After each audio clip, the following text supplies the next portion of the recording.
როგორ უნდა დაიბრუნონ საქართველოს მოქალაქეებმა წართმეული ძალაუფლება და საერთო მიზნის მისაღწევად რამდენად დიდი ძალა აქვს ერთიანობას. ამ და სხვა საკითხების შესახებ სამსჯელოდ საზოგადოების წარმომადგენლები შეიკრიბნენ. სპეციალური ფორუმი, სადაც რეჟიმის წინააღმდეგ გადასადგმელ ნაბიჯებზე საუბრობენ, თავისუფლების მოედნისა და საზოგადოებრივი ასამბლეის ორგანიზებით იმართება. ლაპარაკობენ იმაზეც, რა პერსპექტივას ართმევს დღეს რეჟიმი მოქალაქეებს და რეალურად როგორ საქართველოში უნდა იცხოვრონ მოქალაქეებმა, სადაც მათი უსაფრთხოება და კეთილდღეობა დაცული იქნება. ნინი ბალანჩივაძე დეტალებით უერთდება ფორმულას ეთერს. ნინი, გისმენთ. საზოგადოებრივი ფორუმი ამ წუთებშიც მიმდინარეობს ექსპო ჯორჯიაში და მე მაყურებელს ვეტყვი იმას, რომ ამ წუთებში სწორედ აქ შეკრებილ საზოგადოებას მიმართავს ლევან ცუცქირიძე, სწორედ თავისუფლების მოედანი არის ერთ-ერთი ინიციატორი ამ ღონისძიებისა.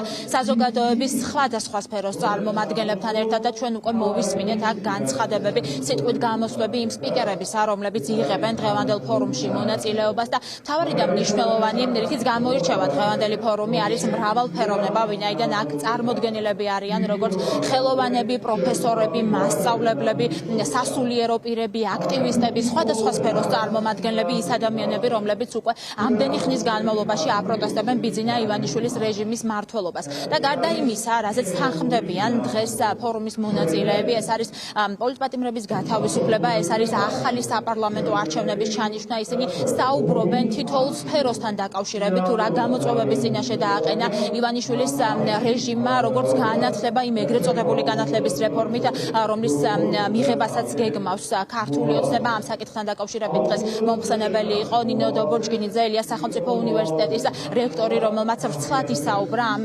საკითხთან დაკავშირებით. გარდა ამისა, ნინო კასტრაძე იყო ერთ-ერთი გამომცვლელი, რომელმაც ისაუბრა იმ რეპრესიებთან დაკავშირებით, რომელიც არის სახელოვნებო სფეროში და ამ მიმართულებით რა შედეგებამდე მიიყვანა ქართულმა ოცნებამ საერთოდ ქვეყანა და ყურადღება გამახვილდა ცხადია სიტყვისა და გამოხატვის თავისუფლებაზე, რეპრესიული კანონების კიდევ უფრო მეტად გამკაცრებაზე და იმაზე, თუ როგორ უნდა განვითარდეს უკვე ქვეყანა მას შემდგომ, რაც ბიძინა ივანიშვილის რეჟიმი ჩამოშორდება სადავეებს, ვინაიდან თითოეული მათგანი აქ შეკრებილებისად თანხმდებიან იმაზე, რომ დემოკრატიულ სამყაროს ჩამოაშორა საერთოდ ოლიგარქმა საქართველო და ახლა მნიშვნელოვანი არის ერთის მხრივ ამ მმართველობიდან გათავისუფლება და შემდგომ უკვე სამომავლო გეგმების დასახვა, თუ როგორ უნდა გაუბრუნდეს ცივილურ სამყაროს საქართველო.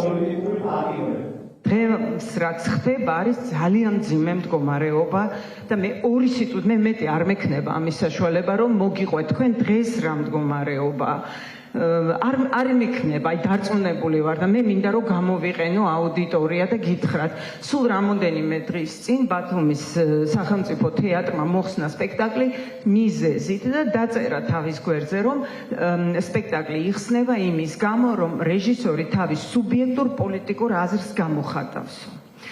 და თეატრი არ არის ის ადგილი, სცენა, სადაც ეს შეიძლება მოხდესო. აი ეს არის უკვე დასასრულის დასაწყისი კი არა, დასასრულის დასასრულია. თუკი რამ ჩვენ ისეთი პოზიტიური რამაც შეიძლება დიდი ძალა მოგვცეს, ის ჩვენ დღეს არის სწორედ ის, რომ პირველ რესპუბლიკაში აი ამ ნაზარდმა პირველმა ქართულმა უნივერსიტეტის იდეა მოახერხა, რომ სრულიად ერთმანეთისგან განსხვავებული პოლიტიკური საგანმანათლებლო, იდეოლოგიური, კულტურული მიმართულების ადამიანებს აპოვნინა თანხმობის იდეა. ამ შეხვედრიდან წასულს ჩემმა რომელიმე ნათესავმა არ მინდა მომწეროს და მითხრას, რომ შეიძლება ამის გამო ბიბლიოთეკის შემდეგ სკოლაც დავკორ. შეიძლება რომელიღაცა ჩემმა მეგობარმა მითხრა, რომ ქუჩაში დამხვდნენ და მცემ. აი ამ არგუმენტებისადმი, როცა ესენი რაღაცას მეუბნებიან, ცდილობ ხოლმე ავხსნა ასეთი რაღაცა, რომ ამ ქვეყნად ცხვირის გატეხაზე და შიმშილზე ბევრად უფრო საშინელი რაღაცები არსებობს და ეს კი კონფორმიზმია. არ მინდა ჩემმა მოსწავლემ მე მითხრას, რომ რა თუნდა ისწავლოს, როცა ხედავს, რომ წვრილ ჩინოვნიკს, რომელმაც წერა-კითხვა არ იცის, თანამდებობაზეა და ზემოდან დასქების ადამიანი. არ მინდა ჩემმა მოსწავლეებმა ქურდული ვარსკვლავები დამიხატონ დაფხაზი. მე ასეთი ქვეყანა არ მინდა. როდესაც ჩვენ საუბრობთ ხოლმე მაგალითად სინდისის პატიმრებზე და ვამბობთ, რომ ისინი არიან უსამართლოდ დატყვევებულები ყოველს გეუბნებიან, რომ აბა კანონი არ უნდა ასრულდეს. აი ეს არგუმენტი მზიან მაღლობელზე ჰქონდათ ხოლმე ყველაზე კაფიოდ გამოკვეთილი და ამბობდნენ, რომ თუ ხელი იქნა მოქნეული, მაშინ კანონი უნდა აღსრულდეს და უნდა დაისაჯოს მზიან მაღლობელი.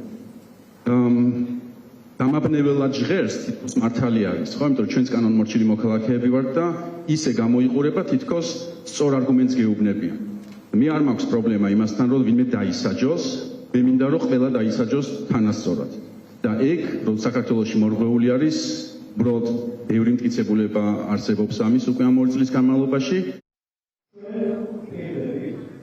საზოგადოებრივ ფორუმზე ამ წუთებშიც გრძელდება სიტყვით გამოსვლები. მე მაყურებელს ვუთხარი დასაწყისშივე, რომ ისევ ლევან ცუცქირიძე მიმართავს აქ შეკრებილებს და ისმოდაც ეხან შეძახილები, რომ თავისუფლება პოლიტპატიმრებს, სწორედ ეს არის მთავარი მოთხოვნა იმ ადამიანების, რომლებიც აქ არიან შეკრებილები. ცხადია, ახალი საპარლამენტო არჩევნების ჩანიშვნასთან ერთად, თუმცა ასევე თითოეული ადამიანი, რომელიც დღეს აქ არის მოსული, სხვადასხვა სფეროს წარმომადგენელი, მოქალაქეები, რომლებიც აპროტესტებენ ბიძინა ივანიშვილის რეჟიმის მართლობას თანხმდებიან იმაზე, რომ ახლა ძალიან მნიშვნელოვანი არის ერთიანობა, ერთობა, ვინაიდან მას შემდგომ, როდესაც რეჟიმი დატოვებს ხელისუფლებას, ამის შემდგომ უნდა იქნას კონკრეტული ნაბიჯები გადადგმული და კონკრეტული მოდელი შემუშავებული, თუ როგორ უნდა განვითარდეს საქართველო და დაუბრუნდეს დემოკრატიულ საწყისებს. დღევანდელი ფორუმი იქნება 3 საათიანი. დღეს ასევე კითხვა-პასუხის რეჟიმში მოვისმინეთ ჩვენ სხვადასხვა აქტუალურ საკითხებთან დაკავშირებით მოქალაქეების მიერ დასმული კითხვები. დაახლოებით 1 საათში დამთავრდება ეს ფორუმი